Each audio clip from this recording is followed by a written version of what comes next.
Before I get into the substance of this video, I'd like to touch on an important issue which, as far as I'm concerned, directly relates to all the other matters that I've been talking about on this channel for, well, ever since it was first set up. Now, I don't normally do political endorsements. In fact, to be straightforward, I never do, and it's something of a rule for me not to do so. But today I'm going to make an exception.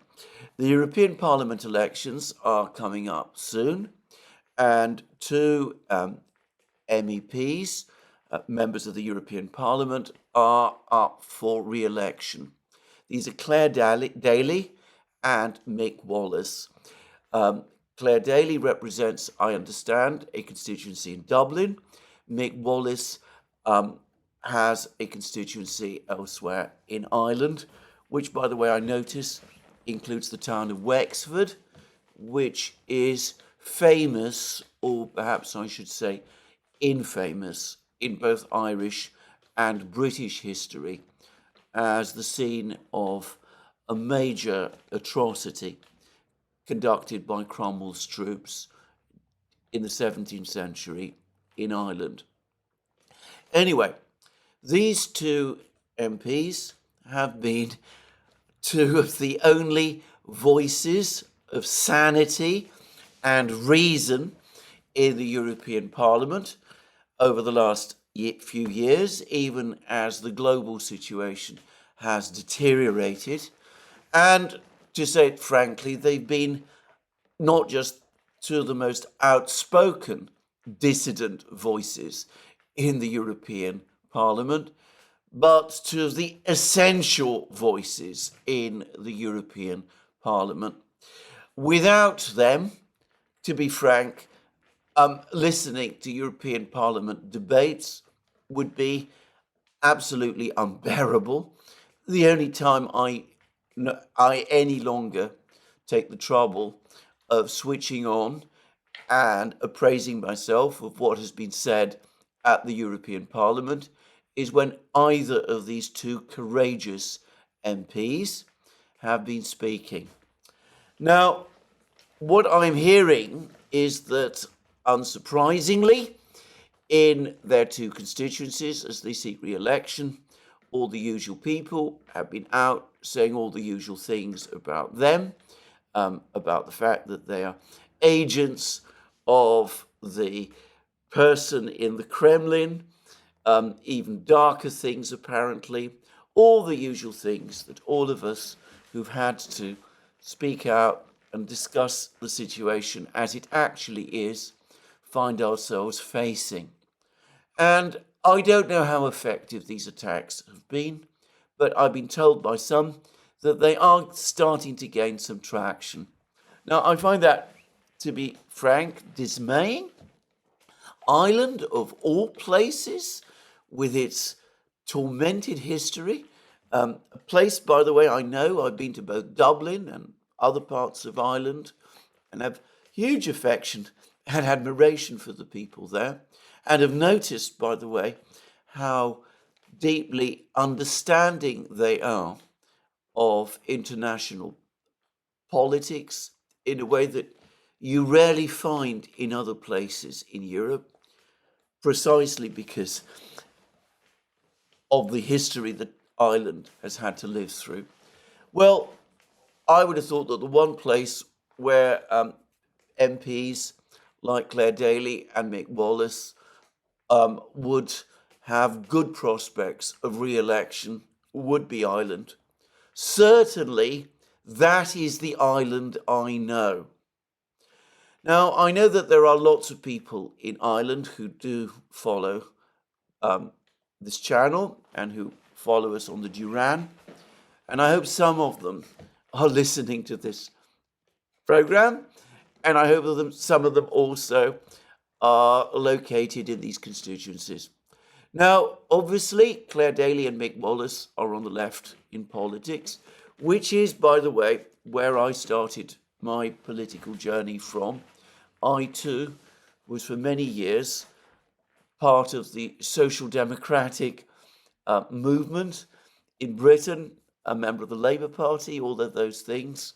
I think to some extent modern politics have bypassed those issues, though to the extent that there is a genuine left still, Claire Daly and Mick Wallace represent it, and they represent it, by the way, in Ireland, where also they have good reason to know how important having a left, particularly an anti-war left, one which actually cares about workers' rights and those sort of things, how important that is. Anyway, I would hope that even people who do not necessarily self-identify as left-wing understand the absolute necessity of re-electing these two courageous and outspoken MPs to the European Parliament. And I strongly urge everyone in these two constituencies where Mick Wallace and Claire Daly are standing to exercise their votes in that way. I will be crushingly disappointed if either of them fails to get re-election to the European Parliament, irrespective of what happens in the other places where the European Parliament elections are taking place. And, well, frankly, I think the people of Ireland ought to be crushingly disappointed if they're not re-elected also. Anyway, that is what I'm going to say about Claire Daly and Mick Wallace. I hope that I'll be able to speak to them myself in person, probably in a programme. Just saying, just to make clear my support to them personally. But anyway, that's what I've said in this programme.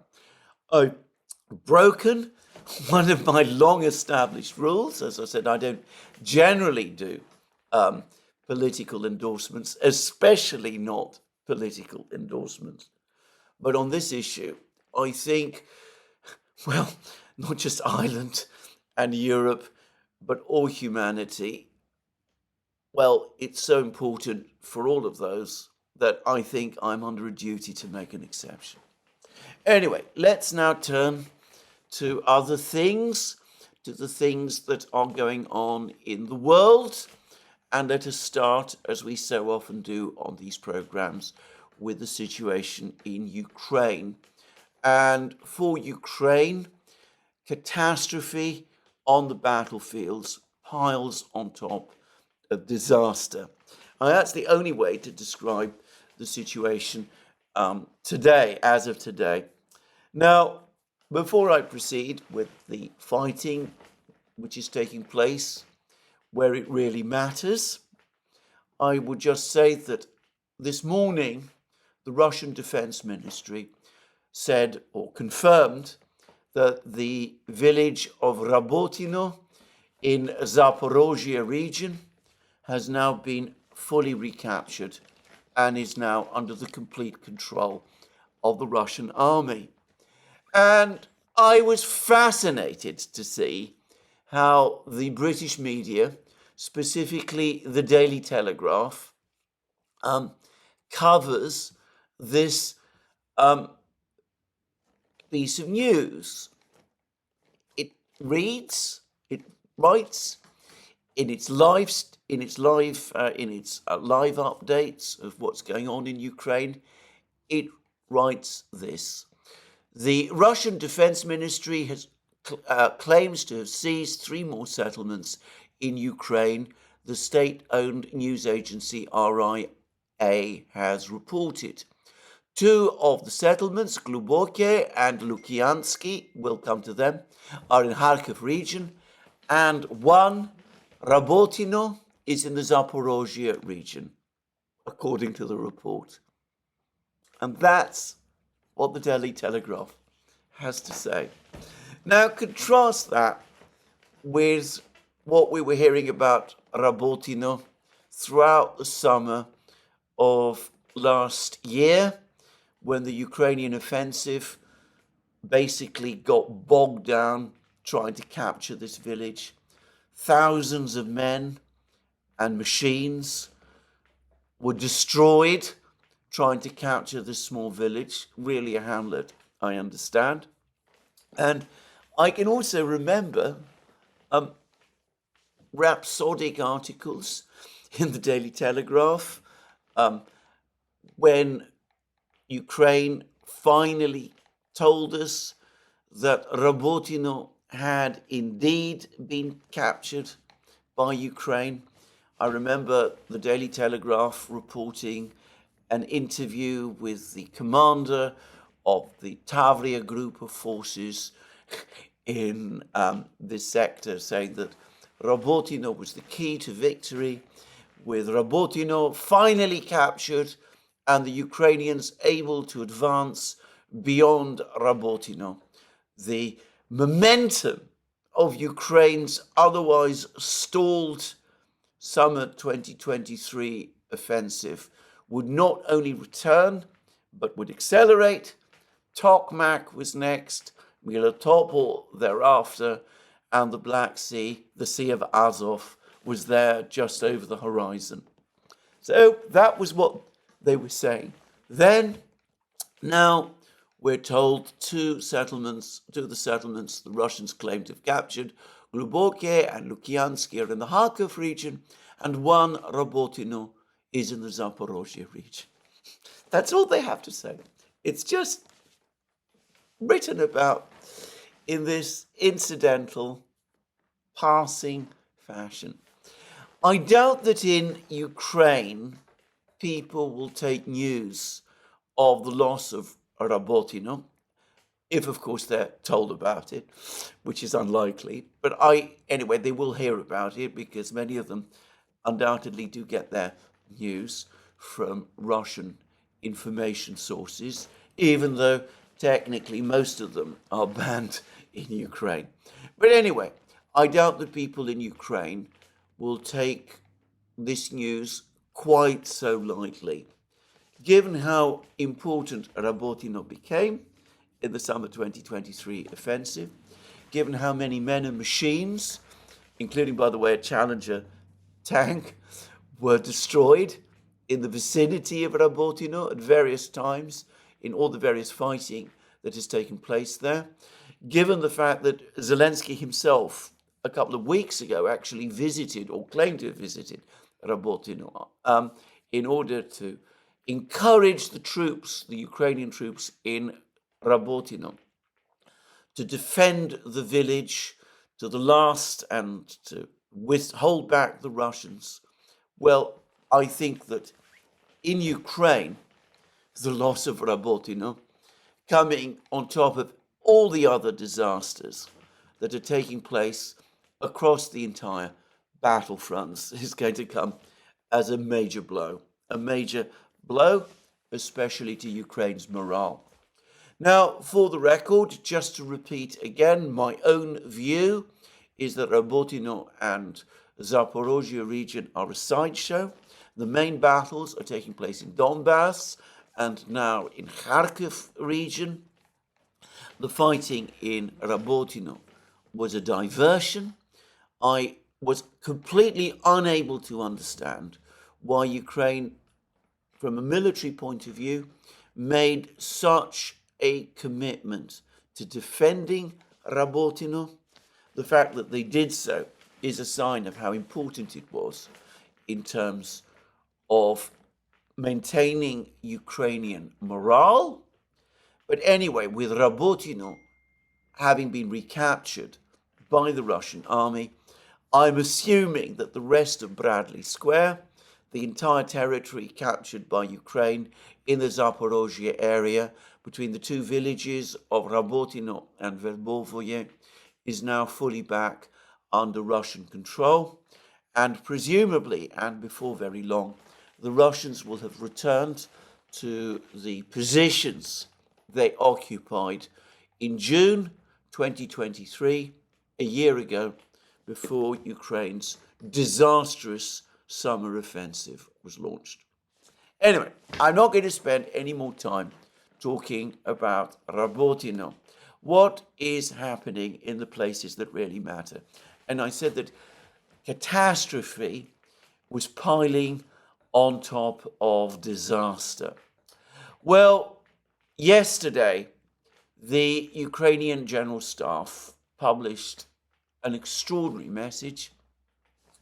They said that the troops, Ukrainian troops fighting in Kharkov region, especially defending Vovchansk, from what I could see, in order to avoid losses, were undertaking a tactical withdrawal to more advantageous positions. Now, I should say straight away that there are times when that formula does correspond with proper tactics. I know it gets ridiculed by many people at many times, but tactical withdrawals are an essential part of war. I mean, that has become absolutely clear to me over the course of the last 2.5 years of the war in Ukraine. Attempting to defend every millimeter of territory is a disastrous mistake, one that Ukraine has made repeatedly. So in some ways, it is a good thing. It is the correct thing if Ukraine really were changing its usual strategy and were finally engaging in tactical withdrawals rather than seeking to defend undefendable ground. The trouble is that this time, I rather suspect that the ground that Ukraine is retreating from is not or should not have been undefendable. As sometimes happens, as in fact very often happens, these words, retreating to withdrawing to more tactically advantageous positions, this time I think is being used to conceal an entirely different reality, which is of a rout. And the rout in question appears to have happened in the town of Vovchansk. Now, it's not entirely easy to understand exactly what is going on because the fog of war is heavy, but there's an accumulation of reports that the Russians have not only broken into Vovchansk, but they've managed to capture all of Vovchansk north of the Vova River, and that they have now crossed the Vova River, and that they're in occupation in total of something like 70% of Vovchansk. That in fact, in other words, Ukrainian resistance in Vovchansk is collapsing, and there are even suggestions that by the end of today, the Russians will be in full and complete control of all of Vovchansk. Well, maybe. We'll see. Certainly the situation looks very bad in Vovchansk, and all the indications are that the Russians are advancing there. Ukrainian resistance seems to be extremely disorganized, and there are suggestions that what has happened is that, again, Budanov's favored special forces, his Kraken special forces unit, other special forces of the Ukrainian military intelligence branch, Russian volunteer corps, all of these people who were playing a role in defending Vovchansk, that they've retreated or fled, or there are even some suggestions that along with Budanov himself, they've left this entire area, they've abandoned the area around Kharkov entirely, and have redeployed, transferred themselves to Sumy region, where Budanov says that another Russian offensive is about to come. Perhaps that is true, but where, for the moment at least, the situation appears to be a lot quieter. Anyway, that's Vovchansk. The other place where things are not looking good at all for the Ukrainians is Lipsy, the village to the north of Kharkov, lying between Kharkov city and the Russian border. Basically, it's about midway between the border and Kharkov city. And as has been pointed out by many people, if the Russians capture Lipsy, then Kharkov city is once again within range of Russian artillery. Anyway, these other two villages that the Russian Defense Ministry says that the Russians have captured, Gluboka and Lukyantsy, are each located in the immediate vicinity of Lipsy. In fact, from what I can see, Lipsy, in effect, is now surrounded on at least three sides. It is very likely indeed that Lipsy also, fairly big village apparently, that Lipsy also is about to fall. So Vovchansk about to fall, Lipsy likely about to fall. The Russians advancing much faster than anyone expected and now closing in, well, on Kharkov, if they capture Lipsy, though we still don't know what Russian intentions towards Kharkov actually are. And also, if they capture Vovchansk, then of course they're in a position to advance southwards towards Kupiansk, cutting off Kupiansk's supply lines, in effect reversing much of what was achieved during Ukraine's Kharkov offensive of the summer of 2022, just as the capture of Rabotino and the collapse of Bradley Square has in effect erased Ukrainian gains in Zaporozhye region, the gains that were achieved there during Ukraine's summer offensive of 2023. So, a major crisis, and of course we still don't know whether the Russians do indeed have some plans for Kharkov itself and what they intend to do, and whether they're also perhaps planning to launch another offensive in the Sumy area as well. Anyway, as I said, dramatic news on the Kharkov front, and well, we'll see how things turn out and what the Russians do. But so far, all of the reinforcements that Ukraine has been sending, the hodgepodge of units that have been cobbled together out of battalions, stripped from various brigades on the contact line, this defense line, this defense so far has failed to cohere. And if it is indeed the case that Budanov has scarpered with his men, moved with his men to Sumy region, well, that would suggest that the situation is becoming even worse and that Budanov wants to distance himself literally from what is now becoming a rapidly developing debacle. So anyway, that's the situation in Kharkov region. Now, I ought to say that there's also been reports in the Ukrainian media about why there were no defenses to speak of in Kharkov region, why it was possible for the Russians to break through so quickly.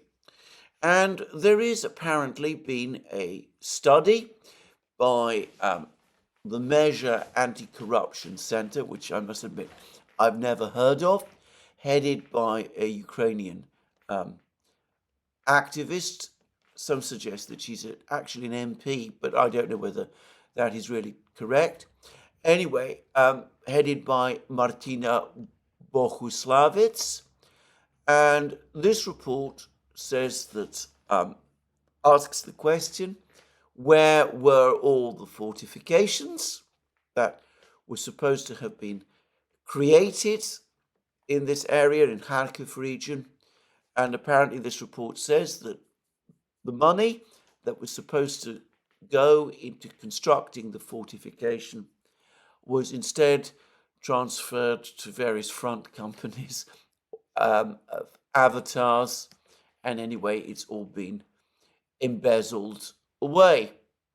And the result is that there's a massive sense of betrayal, according to the BBC, amongst the soldiers in Kharkov region, much of the blame being directed at the recently sacked Ukrainian military commander in this region. But anyway, it does look as if, despite the enormous amount of money that was apparently invested in this project, put at 7 billion hryvnias, Ukrainian currency, the fortifications were never built. Anybody who has any knowledge of the situation in Ukraine will not be surprised at this. Back in the 1960s, in Greece, as I remember, there was a phrase that was used to describe different levels of corruption. It said that in one country where corruption was not so bad, if you went to a hospital in order to get treatment there, you would need to bribe the hospital staff. Sometimes the bribes would not have to be particularly big, but that's what you would have to do. In another country where corruption was worse, you would go to the hospital to get treatment, but found that there was no staff there at all, because even though on the books the hospital was fully staffed, the reality was that the manager of the hospital was employing no one, so he could pocket the salaries that were being paid to all these ghost people. And in the third country, the country where the corruption was worst of all, you would go to the hospital which was, according to the reports, fully built and equipped and fully staffed, and you would find that there was no hospital there at all, because the minister and his officials and the construction company had all run off with the construction funds, and all of the other funds that supposedly were put into the building of the hospital and into its staffing and equipping, and all reports about the hospital were completely fictitious. Well, I leave it to you to decide which of these three countries, based on this story, Ukraine is. Anyway, that's the situation on the front lines in Kharkov region. Now, elsewhere, actually, the situation is, if anything, getting even worse. We still don't really know what the Russian intentions are in Kharkov region. And it's important to say that the bombing and missile strikes in Kharkov region by the Russian Air Force and missile forces are extremely intense. It is still the case that large numbers of Russian troops have so far not apparently been committed to the battle here. There are many more across the border. The Russians have still more in reserve, but we don't know what their ultimate plan in this area is. Moreover, I will make a point which I don't think is being made enough, which is that all of these places that we're talking about, Lipsy and Vovchansk, they have actually, at an earlier point in the special military operation, been under Russian control before. The Russians captured all of these places in the first days of the special military operation. Indeed, they arrived at the very outskirts of Kharkov, And they even entered Kharkov. They even sent a reconnaissance group deep into Kharkov, though it encountered stiff resistance from the Ukrainian military in Kharkov and had to be pulled out, apparently after suffering quite significant losses. And the Russians held on to these places, Lipsy and Vovchansk, and sporadically would shell Ukrainian positions in Kharkov from Lipsy. Anyway, they held on to these places until the autumn of 2022, when, following Ukraine's successful Kharkov counteroffensive, which took place, by the way, further south in the area of Izium, Balakleya, and Kupiansk, the Russians took a decision to withdraw all their forces from Kharkov region. So, in a sense, the Russians are simply returning to positions that they previously occupied. Lipsy, Vovchansk, perhaps if they decide to advance back into Sumy region, there also, they will simply be returning to positions that they previously occupied before the autumn of 2022. Of course, the situation generally in the war has changed very considerably since that time. The Russians now are far more powerful than they were then. Their army is much bigger. It is far more heavily equipped. It's got drones and missiles in quantities that simply did not exist in 2022.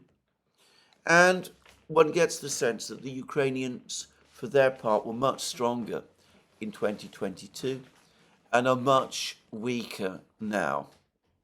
Anyway, there we are. That's a few things to say. The 79th Brigade of the Ukrainian army, which has been fighting the Russians further south in southern Donetsk region, first defending the village of Novomikhailivka, which the Russians captured about 3 weeks ago, and now trying to defend the two villages of Paraskovievka and Konstantinovka. They have now said on their Telegram channel that the entire brigade is being redeployed to Kharkov region. This is a very curmudgeonly and angry brigade, and they're complaining bitterly. They've been complaining bitterly for some time about the impossibly difficult situation they've been placed in. They're not happy about the redeployment. They say that the Russians have now entered Paraskovievka, the village immediately to the northwest of Novomikhailivka, and that the Russians are likely to capture Paraskovievka by the end of today. We'll see. And they're asking who is going to defend Konstantinovka, the next more important village, once they're gone. They're also saying some incredibly abusive things on their Telegram channel about the Ukrainian overall military commander, General Syrskyi. He is being blamed for the whole catastrophe. The word idiot is one of the more measured words that the 79th Brigade are using to describe him. One gets the sense that the brigade anyway is tired and has lost a lot of its material and men, and are not particularly keen on going into battle against fresh Russian forces in Kharkov region. But anyway, suffice to say that they're also saying that the Ukrainian command has now anyway made a decision that Lipsy itself is undefendable and that the Ukrainian military is going to pull back and abandon both Lipsy and Vovchansk to the Russian military. and is going to fall back to defense lines that are hurriedly being created around Kharkov city itself. That the priority now is no longer, in other words, to control this territory on the border, but to try to create a defense line around Kharkov city. Now, this is the 79th Brigade. I'm not sure how reliable it is. I don't know to what extent it's getting reliable information from Kiev about the plans of the Ukrainian General Staff. If it is, it's remarkable that they're publishing them on their Telegram channel, where the Russians will be able to read them. And it's also remarkable, by the way, that they are so abusive about their commander, General Syrskyi. I've never seen anything like that in the war. It goes beyond even what Prigozhin used to say about Shoigu and Gerasimov during the period when he was conducting a feud with those two senior officers of the Russian Defense Ministry. But anyway, that's what the 79th Brigade are saying. And of course, if one goes back to Prigozhin and his open abuse and criticism of Shoigu and Gerasimov, as we all remember, that all eventually escalated into an outright mutiny and a march by the Wagner forces, led by Prigozhin, towards Moscow, which eventually collapsed. We all remember the story. As we know, it is a thin line between abusing one's senior commanders and one mutiny, actually rebelling against them. And the 79th Brigade seems to be well on that trodden path. Whether they will travel it remains to be seen.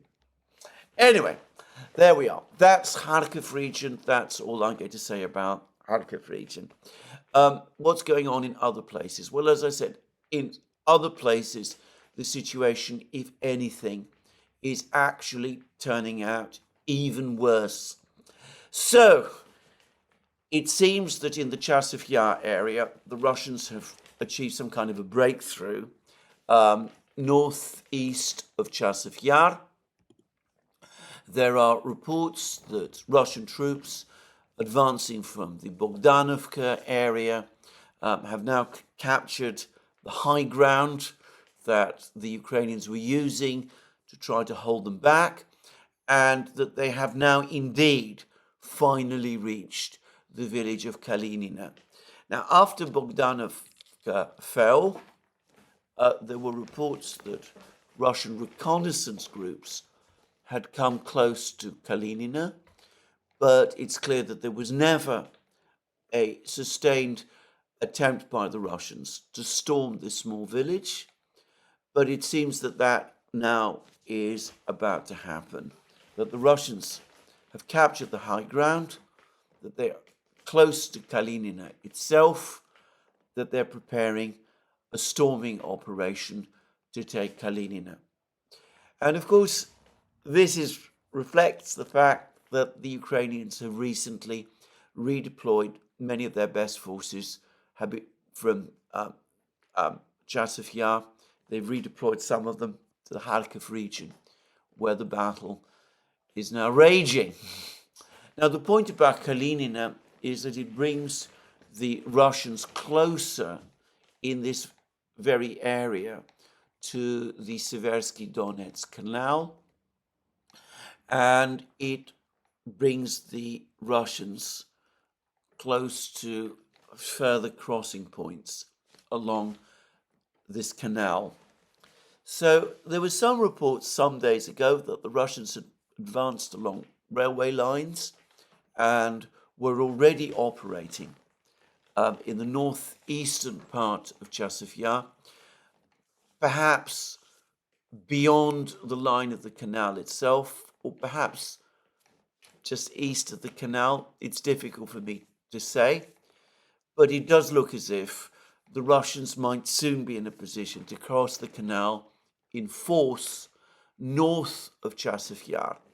Now, all of this is happening even as the Russians have already reached the canal in their advance of Ivanivska. They've already reached the canal south of Chasiv Yar, and they've established a very wide presence along the eastern bank of the canal, also encompassing areas where it is possible to cross the canal because the canal goes underground. So all the indications are that the Russians will soon be able to launch a major pincer movement to attack Chasiv Yar from the south and from the north, and also to do what they always do, basically block the supply lines to Chasiv Yar from the west. And all this is happening even as the fighting in the micro-district is now apparently at a horrific level of intensity. There's pictures of Russian tanks entering the micro-district. Fighting is going on in the micro-district, which is, of course, east of the canal. Ukrainian troops, large numbers of them, are trapped there. And, well, sooner or later, perhaps at some point in the next week or so, the micro-district, however bitterly it is defended, is certain to fall. And in this general area as well, in the Bakhmut area, there's apparently now film which shows the Russians in control, apparently confirms that the Russians are now in control of most of Klashayevka as well. This is the village which the Russians used to control. The Wagner organization captured it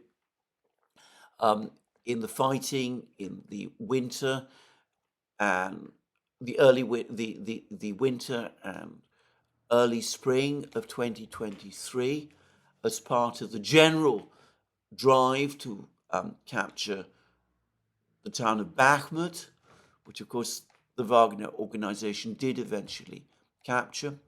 Anyway, it looks as if the Russians are close to capturing Klashayevka, and it's been reported that the Ukrainians have finally accepted this inevitable reality and are pulling their forces from Klashayevka, pulling them back westward, probably also to the Seversky Donetsk Canal, to the west bank of the Seversky Donetsk Canal, which will of course allow the Russians to advance to the Seversky Donetsk Canal in this area as well, giving the Russians very, very wide opportunities to cross the canal in multiple places with the various forces that they have. So, just as Denis Pushilin, the head of the Donetsk regional government, said a few days ago,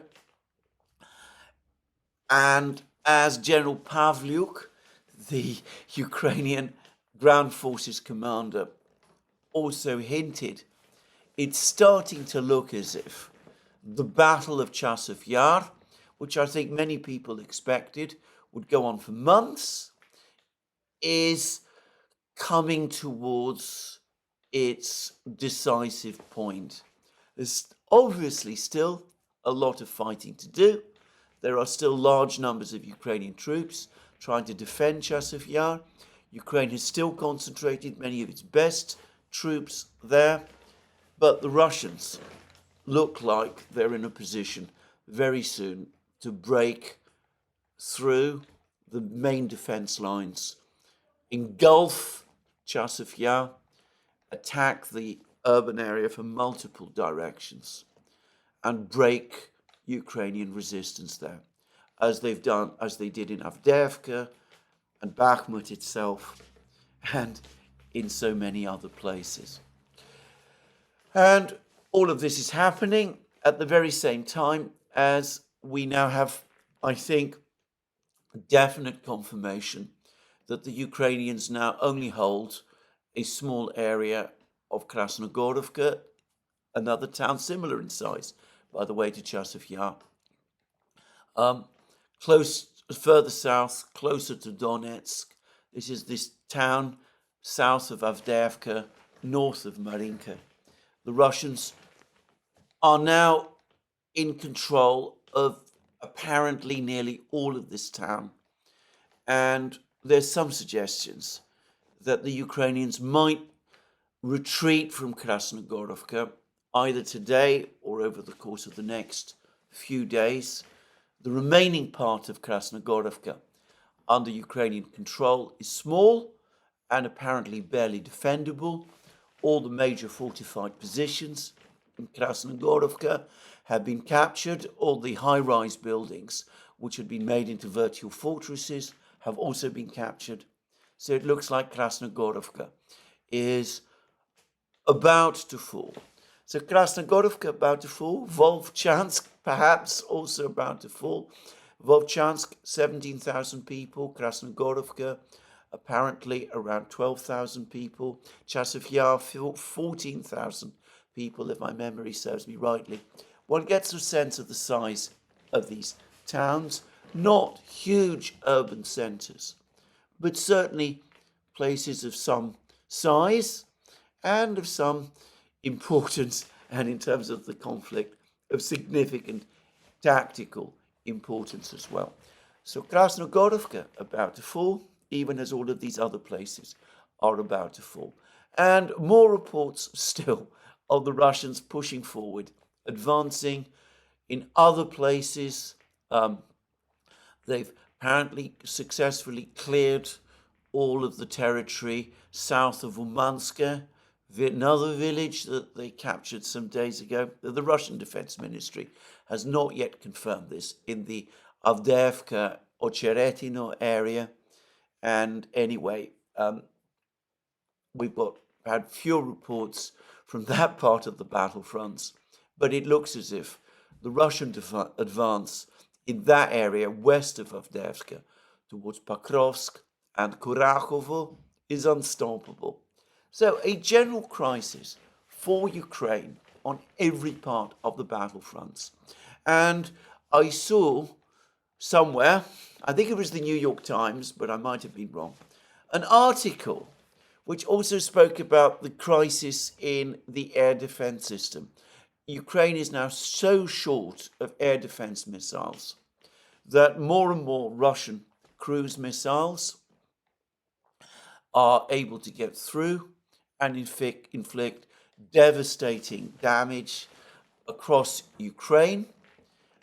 Ukraine is now only, according to this article, shooting down around 40%, 40 to 50% of Russia's cruise missiles, as opposed to the 80+% that they were shooting down before. I should say, I think these numbers are inflated. And of course, Ukraine at one point wasn't claiming that it was shooting down 80% of the cruise missiles that the Russians launched. It was claiming that it had shot down more than 90% of those cruise missiles. But we see the effect, we can see the effect of these various Russian missile attacks. Because yesterday, Ukrenergo, the Ukrainian energy company, which is responsible for providing electric power to the various cities and urban centers, announced that because of falls in temperature, the energy use in Ukraine had reached unsustainable levels, given the enormous damage the energy system has suffered from Russian missile attacks over the last few weeks, with a result that rolling blackouts were implemented across Ukraine. And there is a disturbing picture of the city of Lvov in western Ukraine. in a state of complete darkness. Well, there we are, a major crisis for Ukraine and a major crisis for the Western powers. And as I discussed, I think it was yesterday, the sign that this is a crisis, that this is a panic, is there for all to see. The Swedish government is now talking about the fact that they wouldn't be averse to stationing American nuclear weapons on their territory. I who have memories of the Swedish Prime Minister of the 1960s, the colossal personality of Tage Erlander, one of the great names in the European social democratic and labour movements. He will be absolutely turning in his grave if you were to hear this. He ultimately opposed demands from Sweden, from people in Sweden, that Sweden itself acquire nuclear weapons, and he also was careful to keep Sweden out of NATO. And now Sweden is in NATO without a referendum and is in effect inviting another country, the United States, to station nuclear weapons on its territory. As I said, Tage Erlander must be turning in his grave at the news of this. But anyway, I don't know whether any of this is going to happen. We'll see. The Swedes, for the record, are also saying that though they have no plans to send their troops to Ukraine, they might do so if the situation calls for it, which is an intricate way of saying that they're not going to do it, at least not for the time being. Denmark, incidentally, has now walked back the report that was made a few days ago that the F-16s would arrive in Ukraine next month. We're now told that this was a mistake, that the Danish defense minister's words were misquoted. He didn't say that the F-16s would arrive in a month. He actually said that they would arrive in months, plural, putting back the arrival of the F-16s to some unknown point in the future. And we are told that this whole F-16 project is dogged with problems. Apparently, supposedly the problem is not so much training the Ukrainian pilots, though I'm hearing all kinds of reports that the training of the Ukrainian pilots is not going well at all, but that all of the attempts to develop proper infrastructure to operate the F-16s from Ukrainian territory are not going so well, that this has been the cause of massive delays and lots of problems. I think what's actually happened is that there was a plan at one time to deploy the F-16s from Romania and Poland. That was the original plan. I think after the Russian warnings that if the F-16s did operate from Romania and Poland, the Russians would attack them there. I think that particular plan has been shelved because the United States does not want to be put in a position where it is defending Poland and Romania from Russian missile attacks, getting itself even closer to a World War III scenario. And I suspect that the Polish and Romanian governments are not too keen on this either. Anyway, I think that plan has been shelved, and the result is that the Danes, the Dutch, all of them are now confronted with the problem of how to operate F-16s from airfields in Ukraine that not only are not designed for their use, but which are under continuous missile strike by the Russians.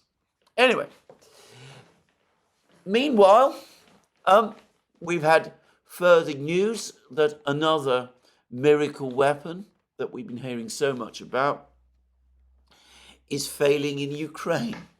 Now, I discussed the saga of the ATACMS missiles, which President Biden overrode all the objections to in February and had secretly transported to Ukraine in March. I've no idea how many of these ATACMS missiles were delivered to Ukraine, but the day before yesterday, the Russians claimed that they'd shot down 3 more, and yesterday they said that they'd shot down 10 others over Crimea. And as of now, I have seen no evidence that these ATACMS missiles, presumably this was a volley of ATACMS missiles aiming at some particular facility in Crimea, I haven't seen evidence that they managed to penetrate and destroy anything, that they hit any single target. I'm not sure how many ATACMS missiles the Russians are claiming to have destroyed since the end of March, but by a rough guess, I would say it's around 40 to no significant effect. Now, notice that there is barely any discussion of this in the media, in the West. There's hardly any comment about what the ATACMS missiles are actually achieving on the battlefronts. I suspect that the embarrassment about this is intense. Anyway, I said that there's alarm and despondency across Europe and the West about the situation. I said that I think it was yesterday that Secretary of State Blinken's visit, which bore all appearances of having been rushed, well, it clearly was connected with this operational crisis in Ukraine. And President Zelensky obviously has met with Secretary Blinken, and reflecting the depth of the crisis, President Zelensky, for his part, has now cancelled a trip which he was about to make to Spain. Anyway, there's been a lot of discussion about what Secretary Blinken was going to do, and well, we now learn that he has in fact come with another big aid package, and we're told that this aid package, which Secretary Blinken has announced, that this new funding, $2 billion, will part of it will be given in terms of funds to enable the Ukrainians to invest in their industrial base. Money thrown away is going to go straight into Ukraine and out again. We've just seen the saga of the fortified lines in Kharkov. Who seriously assumes that any money out of this package is going to be used any more effectively? But anyway, some of the money is supposedly intended to support Ukraine's industrial base, but then in a press conference with Ukraine Foreign Minister Dmytro Kuleba, Blinken also said that we're rushing ammunition, armored vehicles, missiles, air defenses to get them to the front line. And Blinken also told us that the US is intensely focused on providing Patriot missile systems and other forms of critical air defense to Ukraine, which, of course, the Ukrainians have been asking for. I absolutely love the words intensely focused. I mean, it doesn't say we are going to provide air defense missiles, another Patriot air defense system to Ukraine. We are intensely focused on doing so. Now, the Germans, Chancellor Scholz has announced that that Germany is going to supply another Patriot air defense missile system to Ukraine. Apparently Spain has agreed to do the same. They basically giving away all of their air defense systems to Ukraine. They're also giving Ukraine 10 more Leopard 2 tanks. I cannot imagine that the Ukrainians are happy about that. The Ukrainian soldiers must be sick of the Leopard 2, which has failed disastrously in Ukraine. It has achieved nothing. The losses of the Leopard 2 have been incredibly high. The reputation of that tank, in my opinion, has been completely shattered. But anyway, just saying. Anyway, Spain is going to supply air defense systems to Ukraine, but clearly the Europeans are not able to supply Ukraine with enough air defense missiles to turn the situation round. And the United States, which just a short time ago had ruled out supplying Patriot missile systems, is apparently now coming round grudgingly to the acceptance that it has no alternative in the absence of further deliveries from the Europeans of air defense systems. Greece has refused categorically to supply its own. Italy apparently the same. The United States grudgingly is having to supply another Patriot missile system, stripping its military of Patriot missile systems, which are in short supply, which of course is pointless, because like the ATACMS, like the Leopard 2s, like the Abrams tanks, like so many other machines that the West has supplied, the the guided aerial bombs launched from the HIMARS missiles, the Excalibur shells, all of these systems, the Patriots have failed in Ukraine. They are not capable of holding back the enormous Russian missile forces, and they cannot counter the advanced Russian hypersonic missiles, the Zircons and the Kinzhals. That has now become completely clear. I did get a report about a week ago that the United States has developed an advanced radar system capable of tracking hypersonic missiles. Hypersonic missiles up to now have been impossible to track when they're moving at hypersonic speeds, because they have they have a plasma cover as they move so fast, and the plasma absorbs radio waves, so they're in effect stealthy. Now, I don't know anything about this radar system. It sounds like it will be an incredibly sophisticated system, indeed, using completely new radar principles. But I'm not a person to talk about that. But I would have thought that any such system would be in its very early stages of development. And besides, apparently, it's intended to be matched with the THAAD missile system, which is a very advanced system, air defense system indeed, which the United States has so far not deployed to Ukraine, though who knows, maybe they will.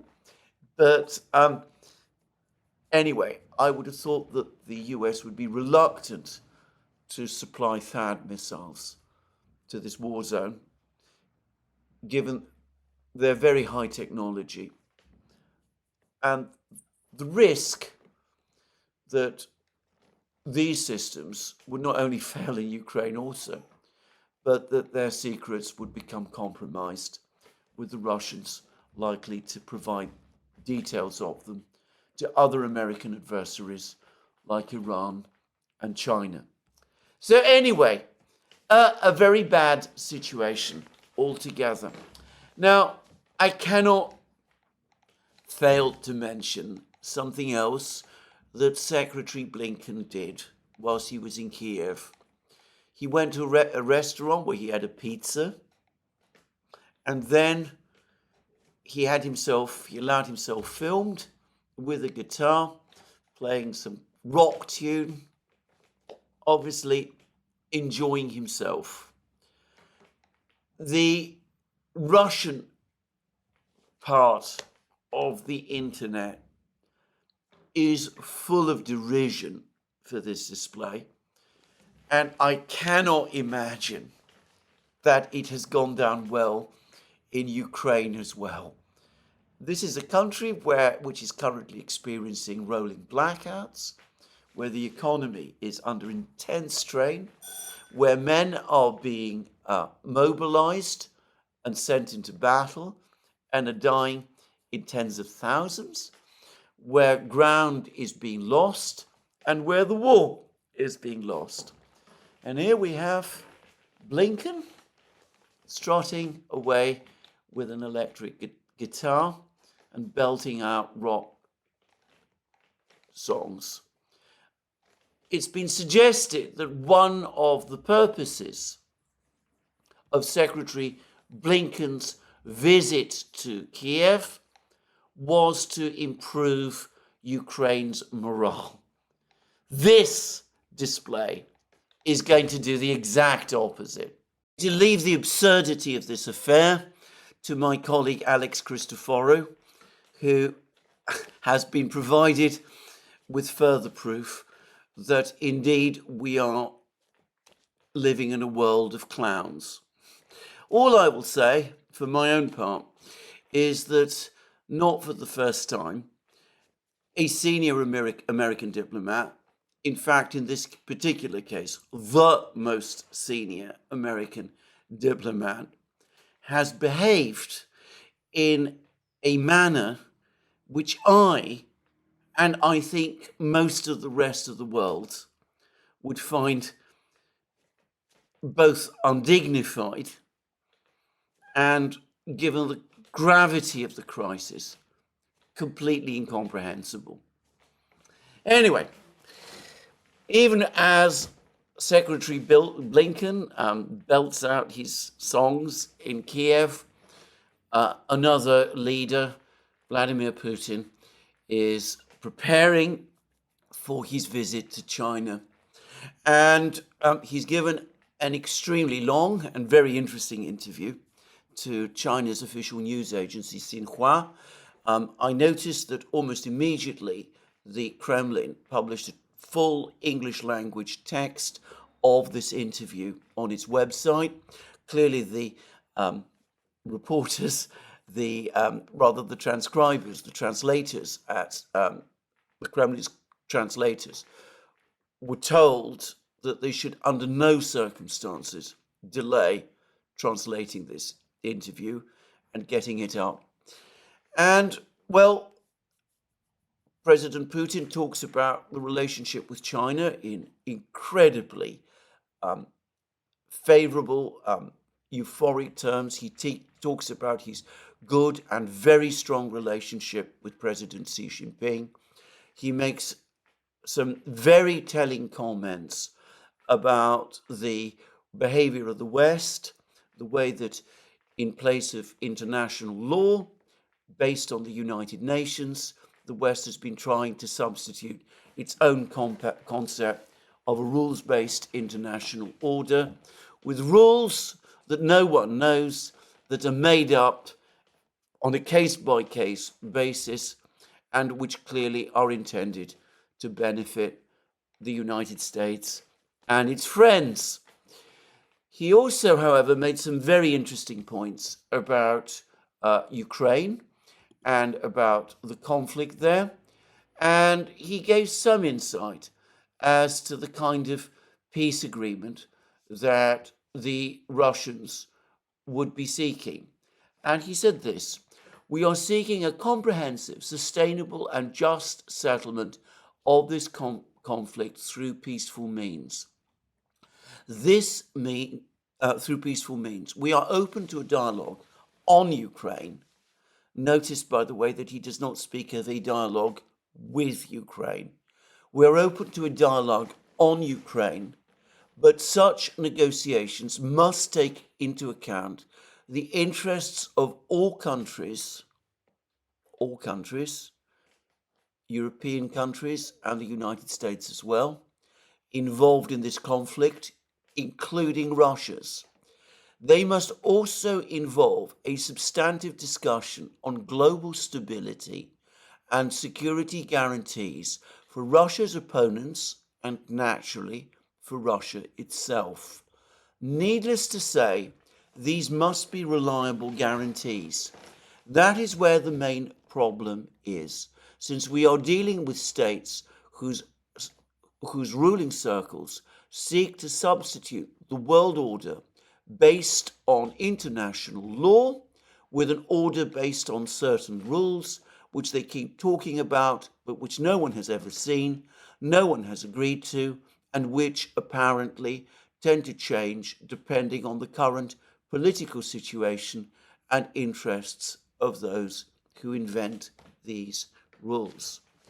Now, the key words here are we are open to a dialogue on Ukraine, but the peace agreement that is eventually reached must be comprehensive, sustainable, and just.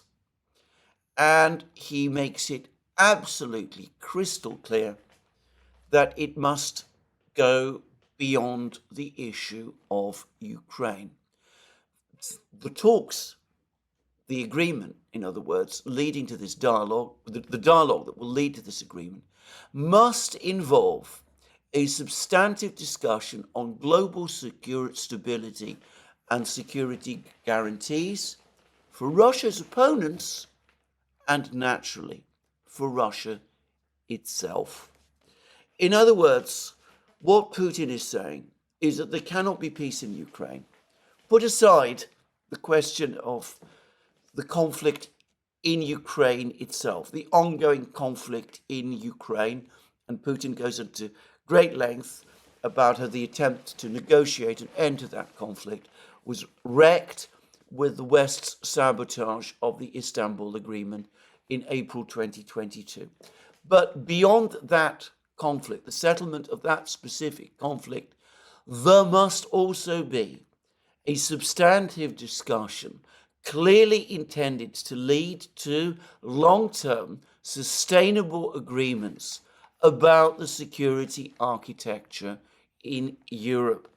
In other words, Putin is looking to return to the topics of the two draft treaties that the Russians presented to the United States and NATO in December 1991. Now, the West rejected those draft treaties outright. It was prepared to discuss some issues, but none of the substantive ones, which is why the conflict in Ukraine ultimately began. And Putin says, look, if you want an agreement to settle the conflict in Ukraine, well, we're not opposed to that.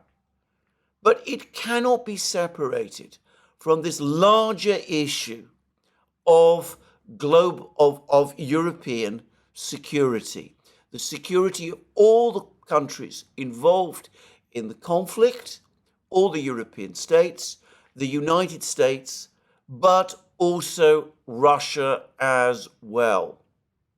That was the mistake made with the negotiations that took place in Istanbul in March and April 2022. Because those negotiations were very narrow in scope, because they confined themselves to the problem of Ukraine itself, they immediately unraveled because the West rejected them. The West, at that time, as Putin says, it also in this interview, was at that time seeking to achieve Russia's strategic defeat. He actually says that in the interview.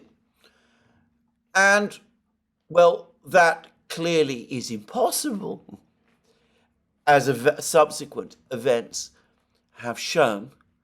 But the very fact that that attempt was made at all demonstrates the logic, the correctness of the logic of the initial Russian approach, the one made in December 2021, to seek a settlement of the conflict in Ukraine against a background of a general settlement of the security situation in Europe.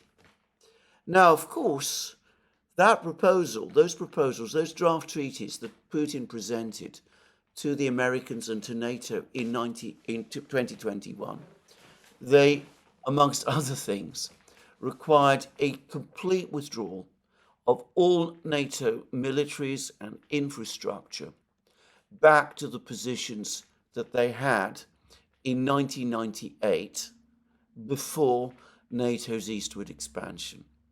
And that proved completely unacceptable to the Europeans and to the United States, of course. And basically, the United States was not prepared to talk about that. I have a suspicion, by the way, that if negotiations do ever begin for such a treaty, then the Russians will want more than just that. Obviously, Finland and NATO have now been brought into NATO. They were not members of NATO in 2021. The Swedish government, as I've said, is already talking about deploying nuclear weapons, American nuclear weapons, on its territory. The Russians will certainly want those removed. But beyond that, I am sure that the Russians will want a far more elaborated and worked out treaty than the two treaties that they proposed in December 2021. They will want not just a complete revision of Europe's security architecture, but guarantees from the Western powers to Russia for its security. And it's difficult to imagine how that can happen without the creation of a new umbrella body, a new structure, perhaps not replacing NATO exactly, but certainly overlaying NATO, and one in which the Russians have a decisive say. So it will no longer be like the Organization for Security and Cooperation in Europe, one in which the Russians are one country amongst many, all of the other countries being, of course, or nearly all of them, being members of the Western Alliance. But the other party, the adversary, in other words, with an equal and equivalent share or voice to that of the West. Will the Western powers accept such a thing? Of course not. And in fact, there is no prospect of such an agreement happening anytime, in my opinion, over the next decade or more. But eventually, agreements are reached. It took about 20 years after the start of the Cold War in the 1940s for the Western powers and the Soviets to reach some sort of modus vivendi. In the case of China, it took about 20 years, more than 20 years, before the United States, before an American president was prepared to travel to China after the establishment of the People's Republic of China. And of course, it took even longer before the United States finally recognized the government of the People's Republic of China as the government of China. So these things can take a very long time. Most likely, in fact, almost certainly, they will happen long after Putin himself has left the scene. Some new leader, perhaps Mr. Dumin, Alexei Dumin, who could perhaps be groomed for that role, will be the leader, the Russian leader then. But anyway, we're a long way from that point yet. But it would be a counsel of despair to say that we will never get there. And as I have repeatedly said, I always say that despair is a bad counselor. I hope and believe that one day we will.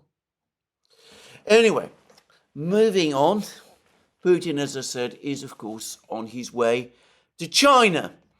And it is remarkable how many other top people from the Russian government are traveling to China with him.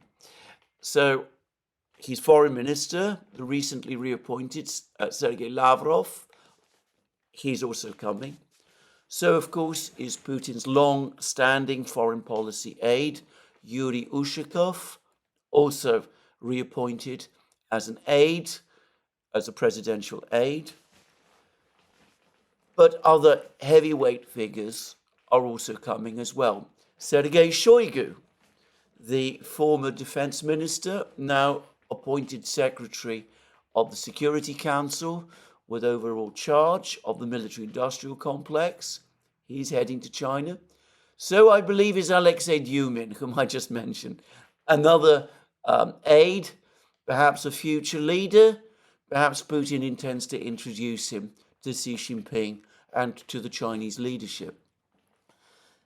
The entire economic bloc of the Russian government is also going. So Denis Manturov, the first deputy prime minister in charge of the economy, the former industry minister, he's going. So is Elvira Nabiullina, the head of the central bank. So is Anton Siluanov, the finance minister. So is Maxim Oreshkin, another presidential aide who advises Putin on economics matters. So, of course, are other officials involved with economic questions. Andrei Belousov, the newly appointed defense minister, he's coming as well. All of them are heading to Beijing. It's going to be a huge cavalcade of Russian officials going to Beijing.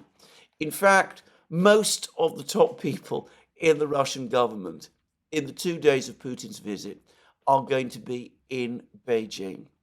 I said recently that Beijing has become the international center of diplomacy.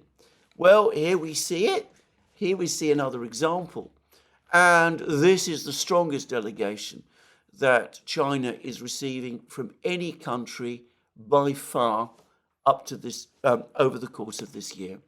And we're told that the two leaders will discuss international questions, that they're going to issue a joint statement of principles and policies, that they're going to be talking about Ukraine, and they're going to be working to chart together an economic course going forward.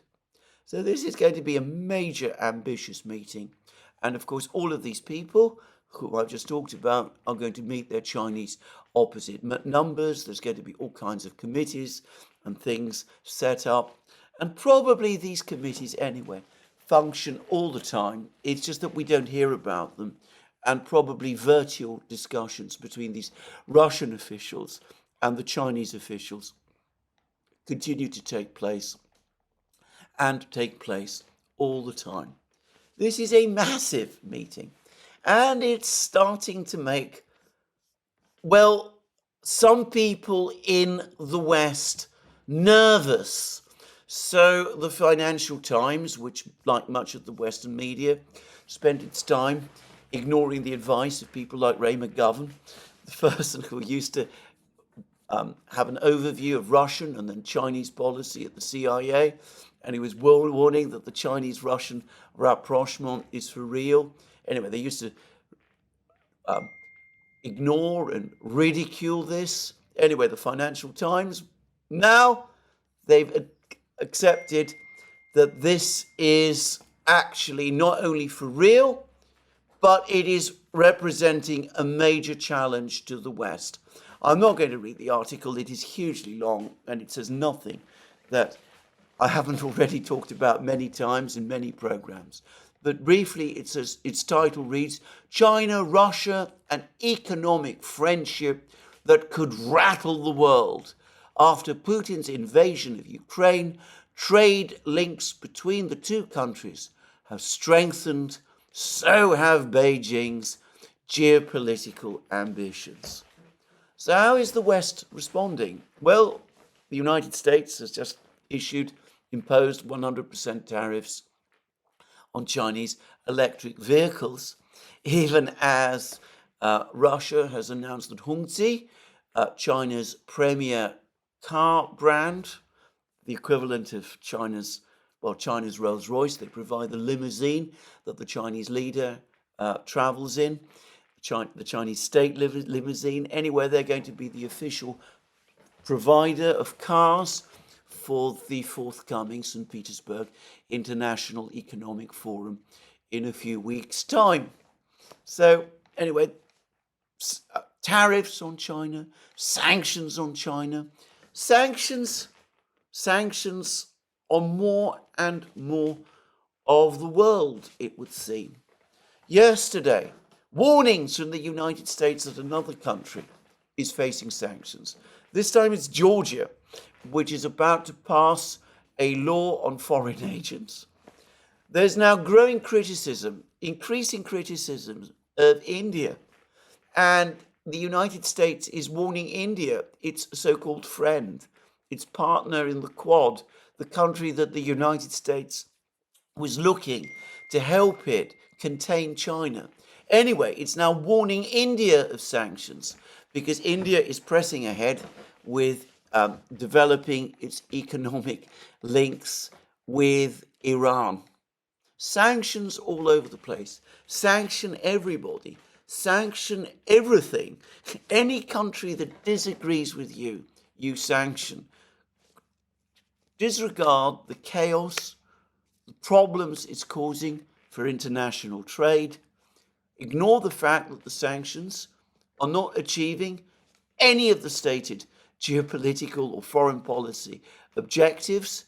Just go on churning them out indefinitely. There must be an entire sanctions industry now within the Treasury Department and the think tanks proposing all the time new sanctions and doubtless getting paid for doing so. And of course it's having its effect. Now, I said that the economic bloc, the entire economic bloc of the Russian government are going to Beijing.